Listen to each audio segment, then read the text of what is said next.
Hello everyone, हाजिर हूँ एक न्यू रिलीज सीरीज के साथ जिसकी कहानी और कैरेक्टर्स काफी ज्यादा इंटरेस्टिंग है। अगर आपको बहुत ज्यादा ओवरपावर्ड हीरो और बैडेस्ट कैरेक्टर पसंद है तो ये सीरीज आपके लिए। हमारा हीरो बहुत ही ज्यादा बैडेस्ट है। वो तो मार्शल आर्ट के फेमस 8 स्कूल्स के एल्डर्स को भी धूल चटा देता है। उसकी स्किल्स इतनी ज्यादा इम्प्रेसिव थी कि वो अकेले उन सभी के नाक में दम कर चुका था, पर इलीगल तरीके से उसके मास्टर ने उसे ये सारी टेक्निक सिखाई थी, जिसके बाद उसे सजा के तौर पर हमेशा हमेशा के लिए बैन कर दिया जाता है। पर उसने कसम खाई थी कि वो अंडरवर्ल्ड में अपना नाम बना कर रहेगा। देखना ये है कि क्या हमारा हीरो नई टेक्निक्स के साथ इन मास्टर्स को फिर से पछाड़ पाता है, या ये मास्टर्स जो कि उसके जान के प्यासे हैं वो उसे रास्ते से हटा देते हैं। कहानी काफी ज्यादा इंटरेस्टिंग है। ज्यादा स्पॉइलर दिए बिना चलिए स्टार्ट करते हैं। सीरीज की स्टार्टिंग में हमें कुछ गार्ड्स को दिखाते हैं जो कि कुछ असैसियन से बचकर एक कैरेज को तेजी से भगा कर लेकर जा रहे थे, पर फिर भी वो असैसियंस तेजी से उनका पीछा करते हुए उनके पास पहुंचकर गार्ड्स को एक एक करके मारना शुरू कर देते हैं, वो भी अपनी स्वॉर्ड पावर का यूज करके। अपनी जान पर खेलकर उनमें से एक गार्ड उन सारे स्वॉर्ड्स को कैरेज तक पहुंचने से रोक रहा था। कैरेज के अंदर 2 लोग मौजूद थे जिन्हें देखकर लग रहा था कि वो माँ और बेटी हैं। वो मदर भी कैरेज पर होते हमले को देखकर डर कर अपनी डॉटर को प्रोटेक्ट करना शुरू कर देती है। उन असैसियंस ने चारों तरफ उस कैरेज को घेर लिया था और एक एक करके सभी गार्ड्स को मारने के बाद वो कैरेज को भी रोक लेते हैं। एक झटके के साथ कैरेज के रुकने की वजह से वो पलटता हुआ काफी दूर जाकर गिरता है, जिससे वो दोनों ही काफी बुरी तरीके से इंजर्ड हो जाते हैं। पर फिर भी यहाँ मदर को अपनी डॉटर जियो की बहुत ज्यादा फिक्र हो रही थी। वो सब कुछ उसे प्रोटेक्ट करने को देना चाहती थी, पर तभी वो असैसियन ग्रुप उनके सामने आ जाता है, जिसका लीडर गोंग शुन इस नजारे को देखते हुए कहता है कि कितना ब्यूटीफुल सिनेरियो है, इसे तो हम तियानशेन सेक्ट के टॉम पर गुदवाएंगे। उनमें से एक किलर आगे बढ़ते हुए अपने एक्स का यूज करके जैसे ही उन दोनों पर हमला करने जाता है, उससे पहले ही उसके हाथ पर एक नीडल आ चुका था जो कि सीधा उसके प्रेशर पॉइंट से हिट हो चुका था और उसके हाथ से उसका वेपन छूट जाता है। तभी वहाँ एक बंदे की एंट्री होती है। ये अटैक उसी ने किया था, जो कि ड्रिंक करते हुए काफी कैजुअली कहता है कि जब तुम एक निहत्थे माँ और बेटी पर हमला कर रहे हो तो फिर तुम खुद को योद्धा कैसे कह सकते हो। ये तो बहुत ज्यादा नाइंसाफी है ना। असैसिन ग्रुप के लीडर गोंग शुन को गुस्सा आ जाता है और वो अपने गार्ड्स को कहता है कि जाकर उसे सबसे पहले निपटाओ। वो सभी लोग रेडी हो जाते हैं अपने अपने वेपन्स के साथ इस पर हमला करने के लिए, लेकिन ये बंदा तो ड्रिंक करते हुए काफी स्वैग के साथ फाइट कर रहा था। उसकी स्वॉर्ड स्किल्स अमेजिंग थी। वो एक ही स्ट्राइक में 3-4 सोल्जर्स को घायल कर दे रहा था। उस बंदे ने अकेले ने ड्रिंक करते हुए काफी आराम से असैसिन ग्रुप के काफी सारे गार्ड्स को धराशाही कर दिया था। और अब बारी लीडर की आ जाती है, जो कि अपने लोगों को पिटता देखकर बर्दाश्त नहीं कर पाता, पर हमारे हीरो के स्पीड को मैच भी नहीं कर पाता। जैसे ही हमारे हीरो ने उस पर मल्टीपल स्वॉर्ड अटैक थ्रो किए, वो डिसबैलेंस होकर नीचे गिर गया और फिर वो काफी स्वैग के साथ एक जबरदस्त स्लैश लगाकर उसके गाल पर एक कट लगा देता है। फाइट करते हुए उस बंदे को अच्छे से एहसास हो चुका था कि अगर ज्यादा देर तक फाइट कंटिन्यू हुई तो वो तो गया, क्योंकि ये बंदा कमाल का स्वॉर्डमैन है। इसीलिए वो हमारे हीरो को धमकाता हुआ वहाँ से निकल जाता है, ये कहते हुए कि नेक्स्ट टाइम तुझे अच्छे से देख लूंगा, तूने हमारा काम खराब करके अच्छा नहीं किया। एक अकेले हीरो ने पूरे ग्रुप को हराकर वहाँ से भगा दिया था। ये देखकर लिटिल जियो हमारे हीरो से फुल टू इम्प्रेस हो चुकी थी। नेक्स्ट सीन में हमें तियानशेन सेक्ट का सीन दिखाते हैं, जहाँ पर लिटिल जियो अपने फादर को उसके साथ हुई सारी घटना सुना चुकी थी। उसके फादर कहते हैं कि तुम कह रही हो कि उस अकेले लड़के ने इस किलर असैसिन ग्रुप को मार डाला, उसने अकेले इनसे किस तरह फाइट की होगी। तभी जियो अपने फादर को वो सारा एक्शन करके दिखाने लगती है जो कि उसके प्यारे भैया ने उसके सामने उन गुंडों को मार कर दिखाया था। वो सारे मूव्स कॉपी करते हुए कहती है कि उनका ये स्वॉर्डमैनशिप बहुत ज्यादा अमेजिंग लगा। इन मूव्स को देखने के बाद जियो के फादर भी लाइक कहीं ये लूजिंग है स्वॉर्ड तो नहीं, पर वो इसके बारे में श्योर नहीं थी। वहीं जियो को तो अलग ही चिंता होने लगती है। वो कहती है कि बिग ब्रदर को अरेस्ट कर लिया गया है, आई होप कि वो सही सलामत हो। नेक्स्ट सीन में हमें काफी सारे एल्डर्स को दिखाते हैं जो कि अरीना के चारों तरफ बैठे हुए थे और हमारे हीरो ज़ेंगडोंग को ट्रैप करके रखा हुआ था। उसके हाथ और पाँव को जंजीरों से बांधकर उसे फेंक दिया गया था और वो तो अनकॉन्शियस पड़ा है आराम से। उसे देखने के बाद सभी एल्डर्स आपस में बात करते हुए कहते हैं तो इस कमीने का नाम ज़ेंगडोंग है, देखो कैसे घोड़े बेचकर सो रहा है इतनी बड़ी तबाही मचाने के बाद। वो सभी एल्डर्स जब उसे होश में आता देखते हैं तो गुस्से से लाल पीला होना शुरू कर देते हैं। तभी उनमें से एक बैठा हुआ मॉन्क कहता है कि अभी तक मिस्टर पेंग यहाँ पर क्यों नहीं आए। वहीं दूसरी तरफ जैसे ही ज़ेंगडोंग को होश आता है उसे तो समझ ही नहीं आ रहा था कि वो कहाँ है, जबकि आसपास के माहौल को देखकर वो सारी चीजें उसे डरावनी लग रही थी। तभी वहाँ पर लिखे हुए नाम को पढ़ते हुए वो परेशान हो जाता है, जो कि था ईस्टर्न हॉल। वहाँ पर मौजूद एल्डर्स आपस में बात करते हुए कहते हैं कि इसे सजा कौन देगा। तभी वहाँ के मास्टर गोआन वहाँ पर मौजूद गार्ड से कहते हैं कि इस पर हमला कर दो। इससे पहले कि वो आगे बढ़ के हमारे हीरो को जरा सी भी खरोच दे पाते, वो तो बड़े ही कूल अंदाज में अपने हाथ में मौजूद चेन्स का यूज करते ही उन गार्ड्स को धकेल देता है और खुद सीधा खड़ा हो जाता है। उन लोगों को वो ऐसा एटीट्यूड शो कर रहा था कि मेरे हाथ बेशक से बंधे हैं, लेकिन आप लोग मुझे फिर भी रोक रोक नहीं सकते। ये देखकर एल्डर गुआन भड़कते हुए कहते हैं कि अभी भी इस लड़के को देखो, इस तरीके से रेकलेसली बिहेव कर रहा है, तुम्हारी हिम्मत कैसे हुई पनिशमेंट हॉल में खड़े होने के बावजूद भी इस तरीके से एटीट्यूड शो करने की। पर दूसरी तरफ इस बैडिस को तो देखो, एक खतरनाक लुक देते हुए कहता है कि आखिर तू है कौन। वहीं एल्डर गुआन उसे गुस्से में घूरता देखकर कहते हैं कि तुझे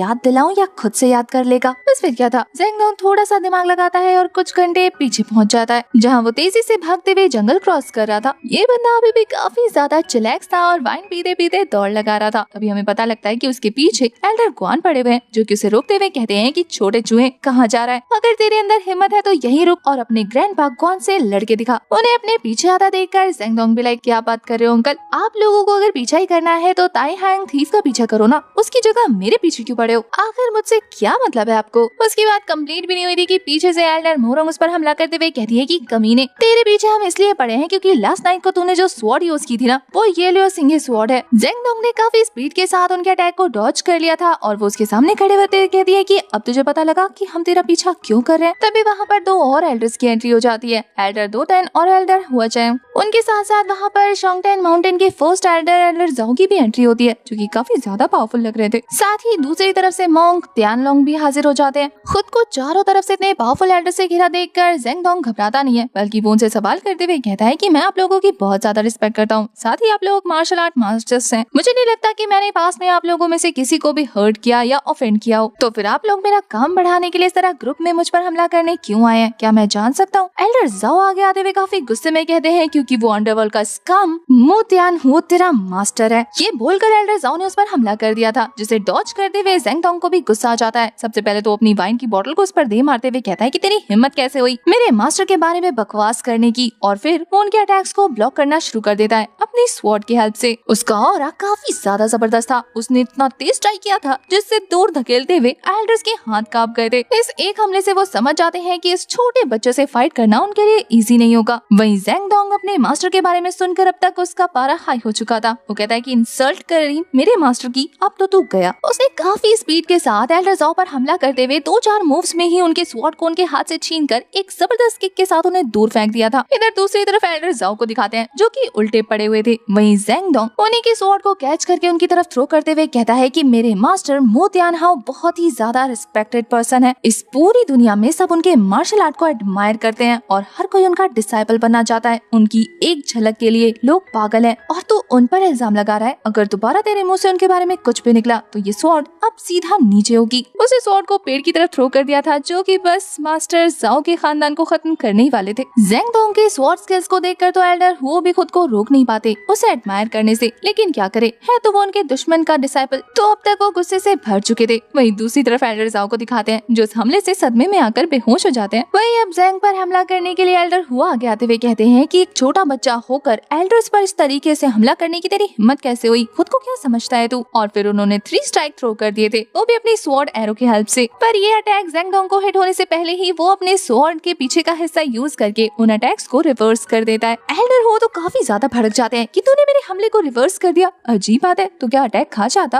वो अपनी पूरी स्ट्रेंथ का यूज करके बस किसी तरीके से ज़ेंगडोंग को जान से मारने की कोशिश कर रहे थे। वहीं दूसरी तरफ ये बंदा बड़े आराम से एल्डर ज़ो के साथ खेलते हुए अपनी वाइन की बोतल वापस लेकर गटकना शुरू कर देता है। ऐसा लग रहा था कि बंदे को किसी चीज का प्रेशर नहीं है। और वहीं दूसरी तरफ एल्डर हुओ को अपना ऑरा भी तो शो करना था, जो कि कर नहीं पा रहे थे। बेचारे फाइट करते करते हाफना शुरू कर देते हैं। वहीं अब तक ज़ेंगडोंग ने उन पर कोई जानलेवा हमला नहीं किया था और न ही उन्हें इंजर्ड किया था, वो तो बस आराम से उनके अटैक्स को डॉज किए जा रहा था। और फिर एक वक्त ऐसा आता है जब स्वॉर्ड एक दूसरे से लड़ाते लड़ाते वो एल्डर को उठाकर दूर फेंक देता है, जिसे एल्डर दोटेन ने रोक लिया था, नहीं तो इस बुढ़े की सारी हड्डियां चकनाचूर हो जाती। वो तो एल्डर के मेरिडियंस को भी थोड़ा सा हील कर देते हैं, क्योंकि लड़ते लड़ते वो डैमेज होना शुरू हो चुका था। अब एल्डर हुओ की रिस्पेक्ट पे बात आ गई थी, तो वो सबके सामने अपनी रेपुटेशन बचाने के लिए कहते हैं कि ये लड़का सरप्राइज अटैक करता है, इसीलिए मैं तुम लोगों को एडवाइस दूंगा कि अभी के अभी इसे मार दो, वरना ये आगे चल के हमारे लिए बहुत बड़ी मुसीबत खड़ी कर देगा। वहीं दूसरी तरफ ज़ेंगडोंग को दिखाते हैं, जो कि पीते पीते काफी ज्यादा टल्ली हो चुका था। इधर एल्डर मोरोंग उसके सारे के सारे मूव्स को देखकर कहती है कि सभी मास्टर्स कान खोल के सुनो, इस लड़के ने कुंग-फू अपने मास्टर से सीखा है, इसलिए इसे अंडर एस्टिमेट करना बेवकूफी होगी। इसलिए हम सभी मास्टर को अपने प्राइड को साइड में रखकर एक एक करके नहीं बल्कि एक साथ इस पर हमला करना चाहिए। तो बस फिर क्या था, मोंग तियानलोंग सीधा पहुंच जाते हैं पाम स्ट्राइक करने के लिए ज़ेंगडोंग पर। वो ज़ेंगडोंग को तो कुछ नहीं कर पाते, लेकिन उसकी वाइन की बोतल हवा में उड़ा देते हैं, जो कि नीचे गिरने से पहले ही हमारा हीरो अपनी स्वॉर्ड की हेल्प से बचा लेता है। ये वाइन उसके मास्टर ने उसे दी थी, तो वो वो फेस नहीं करना चाहता था। अपनी वाइन की बोतल को साइड में रखने के बाद अब वो काफी ज्यादा सीरियस लग रहा था। तो जैसे ही मोंग तियानलोंग उस पर एक फीस्ट अटैक करते हैं, वो अपनी स्वॉर्ड की हेल्प से इसे ब्लॉक कर लेता है। वैसे ये दोनों ही अटैक्स आपस में टकराने के बाद काफी तेज एनर्जी रिलीज कर रहे थे। इसके बाद तो ज़ेंग तियानलोंग को एक और अटैक करने का मौका नहीं देता, बल्कि अपनी स्वॉर्ड की हेल्प से उसके कंधे को जोर से दबाकर नीचे बैठा देता है। आप इसी बात से अंदाजा लगा सकते हैं कि वो कितना ज्यादा पावरफुल है कि उसने अभी तक अपने स्वॉर्ड का मयान भी नहीं उतारा। उसे मास्टर तियानलोंग के साथ डिस्ट्रैक्टेड देखने के बाद यहाँ पर एल्डर मोरोंग उस पर हमला कर देती है, पर फिर भी वो ज़ेंगडोंग को टच नहीं कर पाती। वो काफी तेजी के साथ वहाँ से मूव करते हुए उस अटैक को डॉज कर लेता है। यहाँ एल्डर मोरोंग उसके हमले से थोड़ा पीछे हट जाती है, लेकिन साथ ही काफी सारे स्पिरिचुअल नीडल उसकी तरफ थ्रो कर देती है, जिसे वो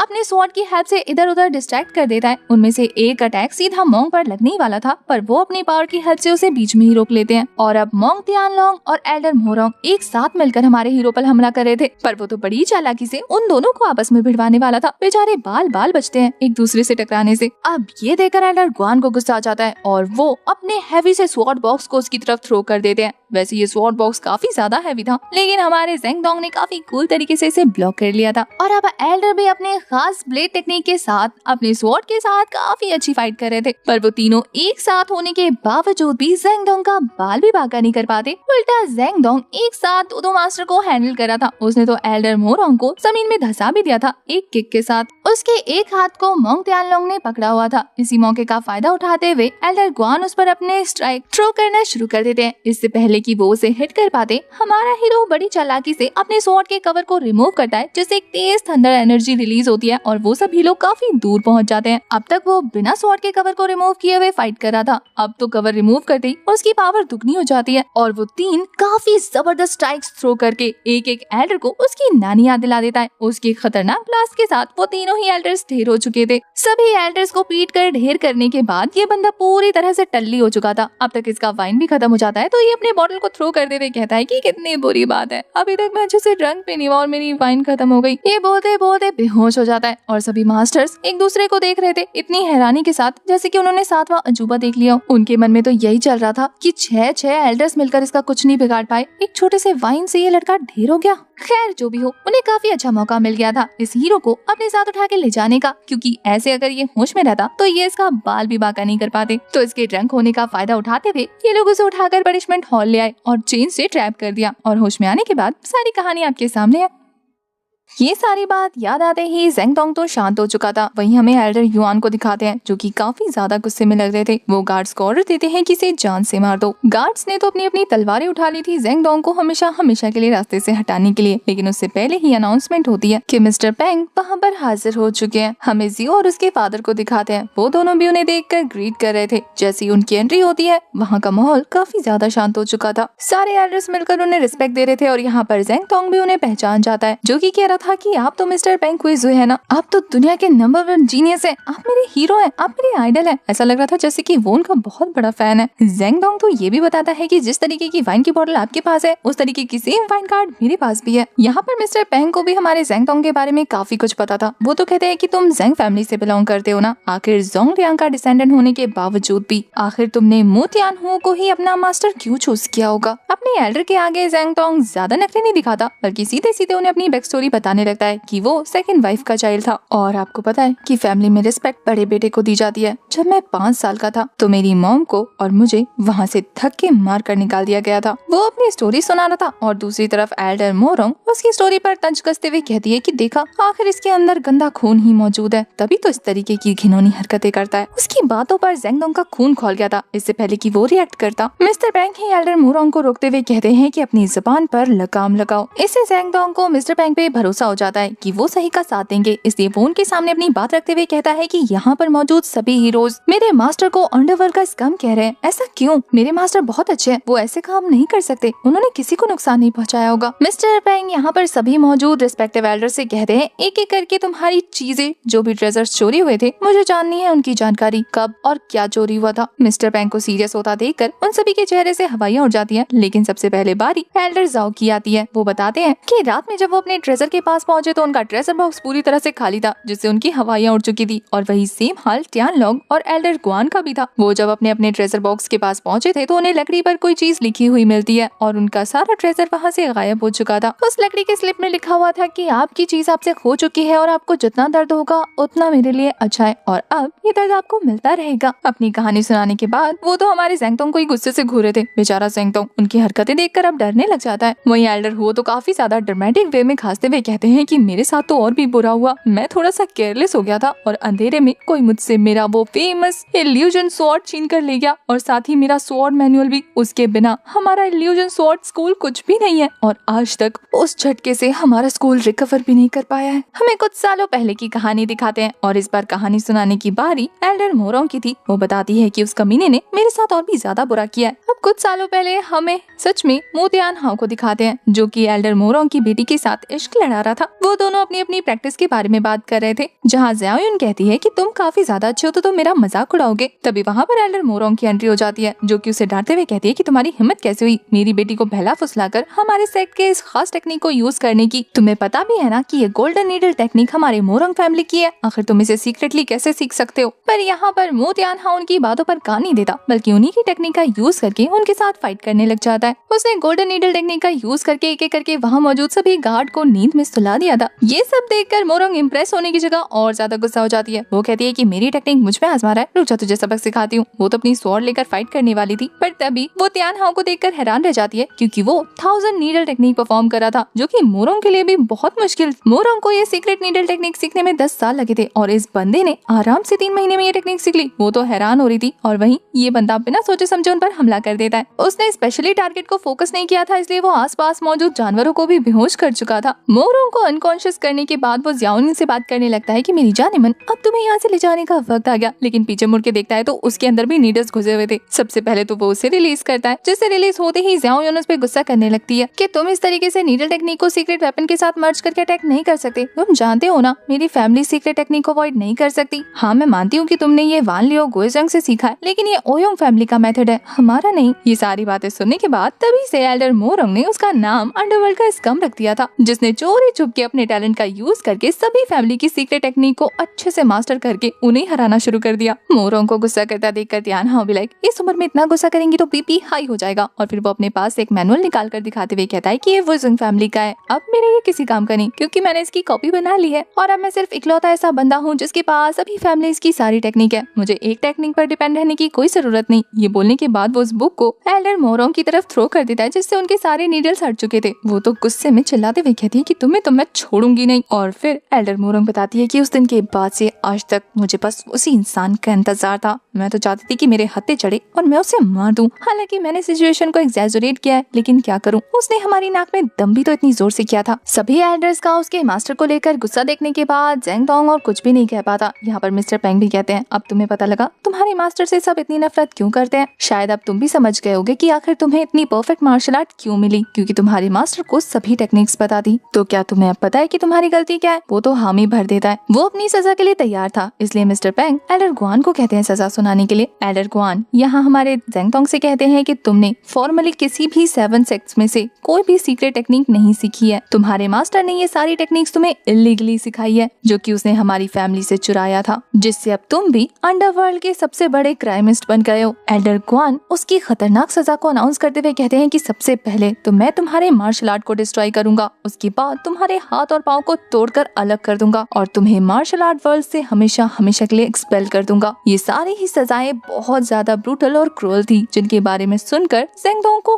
बहुत ज्यादा डर लग रहा था। वो उन सभी एल्डर से रिक्वेस्ट करता है कि मैं 7 स्कूलों में से एक की भी मार्शल आर्ट टेक्निक का अपनी लाइफ टाइम में यूज नहीं करूंगा, बस मुझे जाने दिया जाए। बिना मार्शल आर्ट के वो एक जिंदा लाश रह जाएगा और वो ऐसी जिंदगी का क्या करेगा। वो उन सभी मास्टर्स के आगे कसम खाता है कि वो सिर्फ एक ही टेक्निक का यूज करेगा, जिसका नाम है किंग कॉन्ग, जो कि उसके मास्टर ने ही क्रिएट किया था। वो तो उन सभी के सामने ओथ ले लेता है कि अगर मैं अपनी बात से पीछे हटा तो फिर जिस रोज आप मुझे अपनी सेक्ट की टेक्निक यूज करता देखे, उसी रोज मेरी गर्दन को मेरी बॉडी से अलग कर देना। वो अपनी बातों को लेकर काफी ज्यादा डिटरमाइंड नजर आ रहा था। ऐसा लग रहा था कि मिस्टर पेंग को उस पर भरोसा है, पर एल्डर गुआन उसकी बातों को अनसुना करते हुए कहते हैं कि एक चोर स्कम के मुंह से इस तरीके की ओथ हमारे लिए बेकार की बातें हैं। हमारे पास कोई रीजन नहीं है कि हम तुम पर यकीन करें, और क्या भरोसा कि आगे चल के तुम ये टेक्निक किसी और को हैंड ओवर कर दो। इसीलिए हम इस मामले को जड़ से खत्म करना चाहते हैं ताकि फ्यूचर में हमें किसी भी तरीके की कोई मुसीबत का सामना न करना पड़े। और ये सिर्फ तभी पॉसिबल है जब तुझे और तेरे मास्टर को हमेशा हमेशा के लिए निपटा दे। उनकी बातों पर ज़ेंगडोंग को काफी ज्यादा गुस्सा आ रहा था। वो कुछ नहीं कर सकता। इससे पहले कि ये एल्डर्स अपनी सजा को कंफर्म कर पाते, मिस्टर पेंग बीच में टोक पड़ते हैं। मिस्टर पेंग ने ज़ेंगडोंग की ओथ को एक्सेप्ट कर लिया था, इसलिए वो कहते हैं कि इसे जाने दिया जाए और जो मेथड इसके मास्टर ने क्रिएट किया है उसके अलावा ये कोई और मेथड यूज नहीं कर सकता। तो मिस्टर पेंग की बातों पर सभी एल्डर्स को राजी होना पड़ता है और उन सभी ने ज़ेंगडोंग को जाने दिया था। जहाँ जाने से पहले एल्डर गुआन उसे धमकी देते हैं कि याद रखना